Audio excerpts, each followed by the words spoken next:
মাদক, সন্ত্রাস ও দুর্নীতির বিরুদ্ধে আমাদের সরকারের অবস্থান পরিষ্কার।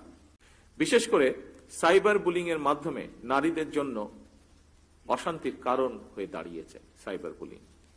এসবের পাশাপাশি সংঘবদ্ধ অপরাধ, কিশোর গ্যাং, আর্থিক জালিয়াতি সহ নানা ধরনের অপরাধ প্রবণতাও বিরাজমান। সাধারণ মানুষ প্রতিনিয়ত এসব অপরাধের শিকার হচ্ছেন।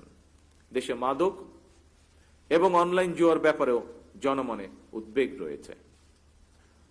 আমি মনে করি আইনের কঠোর প্রয়োগের মাধ্যমে মাদক সরবরাহকারী এবং মাদকের উৎসমূল টার্গেট করে মাদক নিয়ন্ত্রণে পুলিশকে কার্যক্রম চালানো জরুরি।